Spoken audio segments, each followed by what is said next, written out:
When I was in the hospital for open heart surgery, I had a single. At home, I shared a room with 2 younger siblings, so I was initially thrilled to have my own space. I would open the slim closet door to gaze anew at my yellow cotton nightgown as it hung alone, unencumbered by the sartorial excesses of others. I would purposely leave a brush or a book or a pen on the nightstand before I walked out of my room so I could feel the thrill when I returned to find my object had not been moved or borrowed. Soon, however, I became bored with my single and took to visiting the hospital's craft room. That's where a nurse found me one day.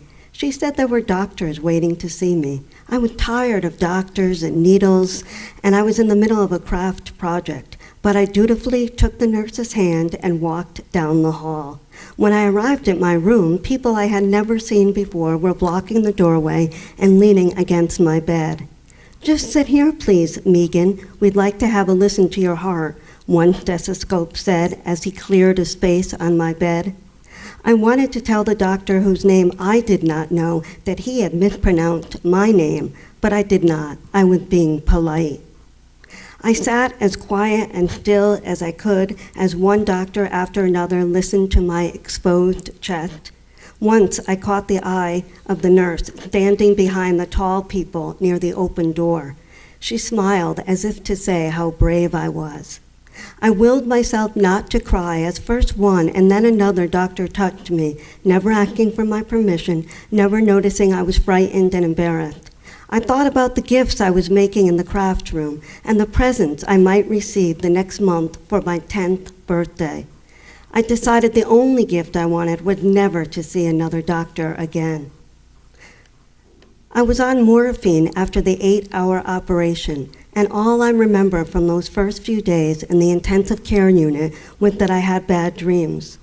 Once I dreamed 2 men came into my room with a rubber tube and that I gagged as they snaked it down my nose and into my throat. "Look up, Megan, and try not to move, sweetheart," one man said. "You're doing great. We just have to clear your lungs," the other explained. Another day I was thirsty and dreamed I could see trays of Jell-O and ginger ale outside my door, but I could not reach them. Finally, I believed I was naked, except for white underwear and gray wire, and in my dream, I didn't even mind. Soon after I returned home from the hospital, my mother drew me a bath. I lounged in the warm water while she watched over me.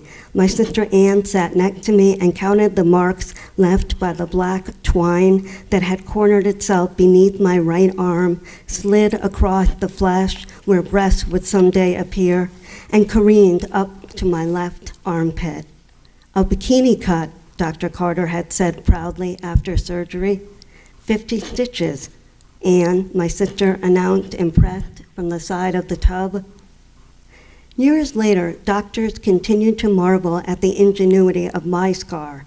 Although most surgeons simply cut from the breastbone down the center of the chest, Dr. Carter had hoped I would someday wear a blouse or a V-neck sweater unselfconsciously. He had wanted me to feel comfortable in a bikini. What he could not have known was that my body forms keloids. My scar never faded as it should have, and I was self-conscious. Not long after my 30th birthday, I read Lucy Greeley's book, Autobiography of a Face, and realized the problem was not my body any more than Greeley's problem was her face. The problem was that I had internalized the idea that there was something wrong with me. I had come to believe my body was defective, broken, in need of fixing. As though to make up for lost time, I closed Greeley's book and purchased a bikini. I did not wear it immediately, but the idea that it was there, tucked into my top dresser drawer, comforted me. Much later, on an especially bright early summer day, I slipped it on.